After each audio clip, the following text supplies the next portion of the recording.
Now we turn to operations. Let us write real recursive functions and see how the pattern looks in code. Let us start with factorial, written as pseudocode. This makes the logic clear. Before we read the C, it has a base case and a recursive case. Note the precondition, n must be 0 or more. Look at the base case first. If n is 0, the function returns 1. It stops here with no further call. Now the recursive case. The function returns n times factorial of n minus 1, so it calls itself but on a smaller value, n minus 1. The comment on the last line is the whole chapter in one word: wait. The multiply cannot happen until factorial of n minus 1 returns its answer. This is the same factorial in C. It maps one-to-one onto the pseudocode. Let us read it line by line. The function is called factorial. It takes one integer n and returns a long. A long is just a bigger integer type because factorial grows fast. First, we validate the input. Factorial is undefined for a negative n, so if n is less than 0, we reject it. For a negative n, we return -1, an error signal. We do not pretend a negative number has a factorial. This is the base case test. If n is 0, we are at the smallest valid input. There is no smaller problem to solve. In that base case, the function returns 1 right away. No further call is made here. This is the recursive case. The function returns n times factorial of n minus 1. It calls itself on the smaller value, then multiplies by n. Now the cost. The time is big. O of n, there is one call for each value from n down to 0. The space is also big. O of n at the deepest point, n plus 1 frames are alive at the same time. That matches the stack trace we just watched. Let us run the code and see the output. This loop counts n from 0 up to 5.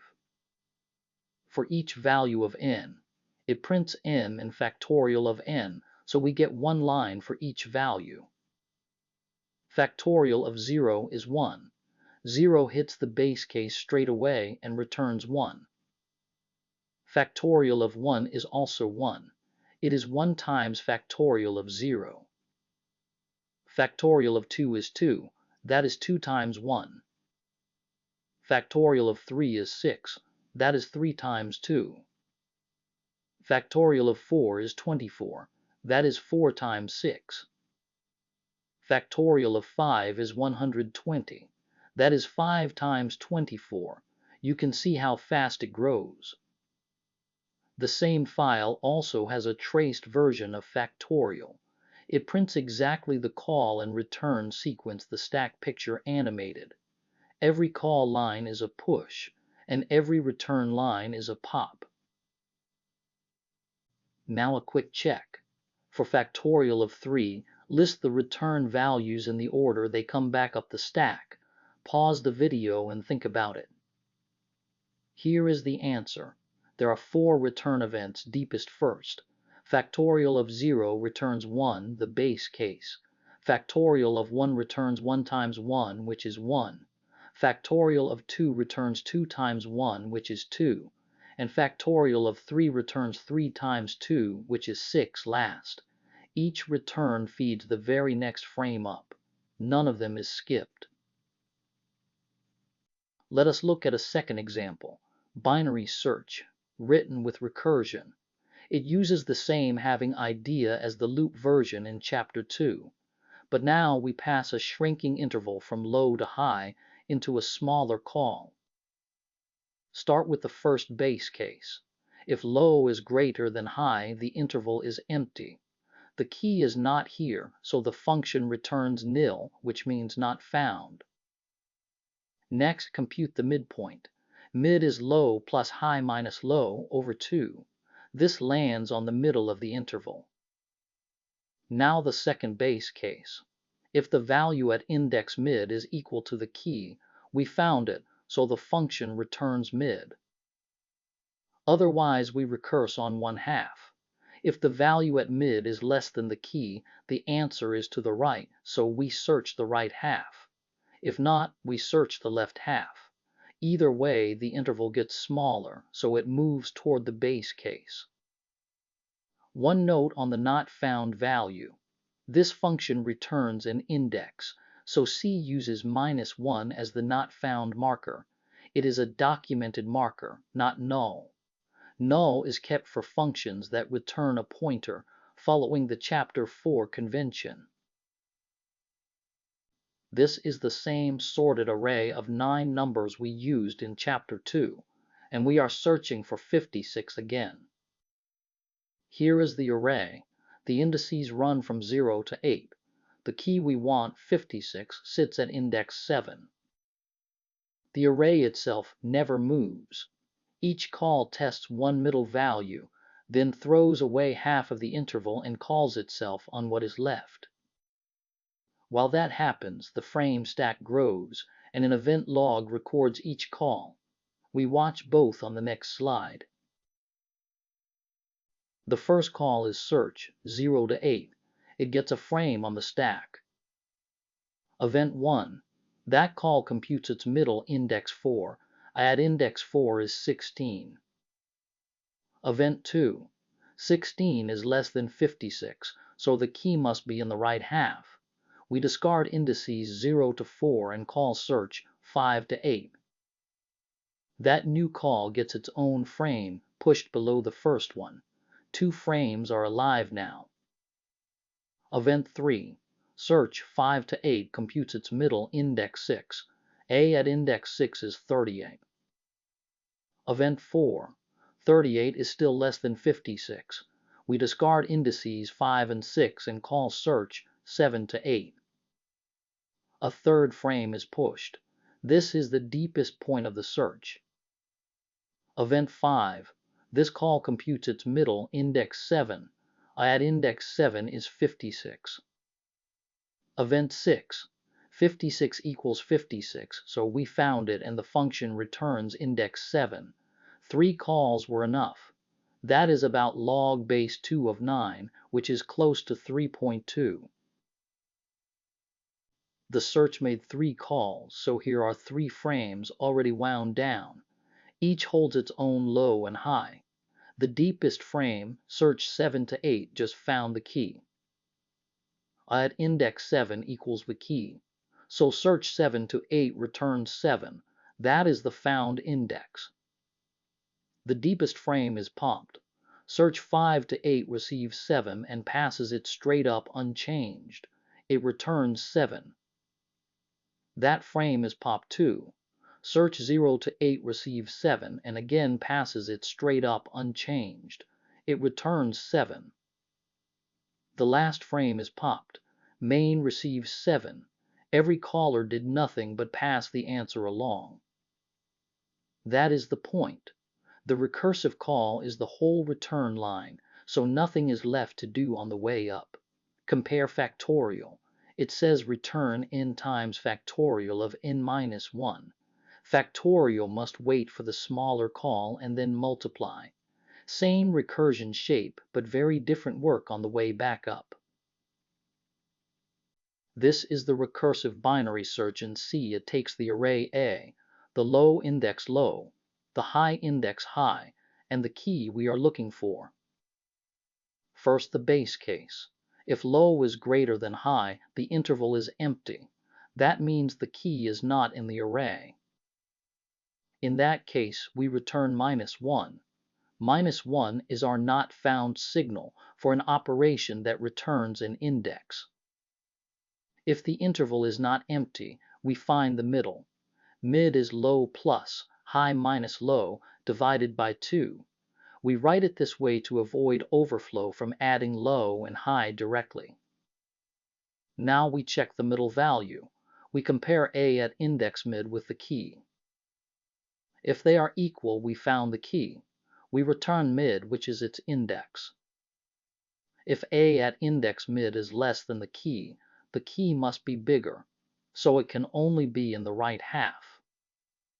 We call the function again on the right half, from mid plus 1 to high. Notice the whole line is just return, followed by the recursive call. Otherwise the key is smaller, so we recurse on the left half, from low to mid minus 1. Each call shrinks the interval, so we always move toward the base case. Let's run it. The first call searches for 23 across the whole array, from index 0 to n minus 1. The output says 23 is at index 5. That is correct. The second call searches for 72. 72 is at index 8, the last cell of the array. The third call searches for 17. 17 is not in the array, so we get index minus 1, our not found signal. One quick note before we move on. Trees are recursive too. A subtree is just a smaller tree. But that idea belongs to Chapter 9 and Chapter 10, not here. Factorial's recursive case must wait for the smaller call before it multiplies. That pending multiply is what a frame holds. We build our own array stack that copies this. In the descending phase, we push in, then n-1, and so on, down to 1. Each push copies one pending call. Let us trace n equal to 3. First we push 3. Then we push 2. Then we push 1. The stack is now 3, 2, 1.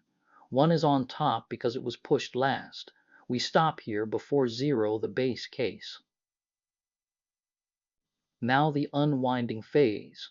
The running result starts at 1. That is the base value, the answer that factorial of 0 gives back.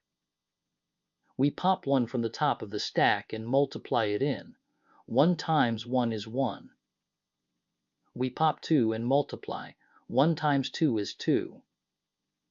We pop 3 and multiply. 2 times 3 is 6. That is 3 factorial. These are the same two phases the frame stack showed, only now they are explicit and you can see them in an array. A small note about tools. This stack is one contiguous array, so we draw it with array cells, the same idiom we used in Chapter 6. We do not use a pointer diagram here, because this structure has no pointers. This is the same idea in C. There is no pseudocode for it, because this is setup code, not a new algorithm. The function is called factorial explicit stack, and it takes n. First we guard the input. If n is negative or bigger than max depth, we reject it. Max depth is the size of our array, so this check also stops the array from overflowing. Here we make our own array called stack. This array is our stack. Note that it is an automatic array, so it still sits in this one frame. Top marks the top of the stack. It starts at -1, which means the stack is empty. Cur starts at n. This is the value we are about to push. The descending phase is this loop. It runs while cur is greater than 0.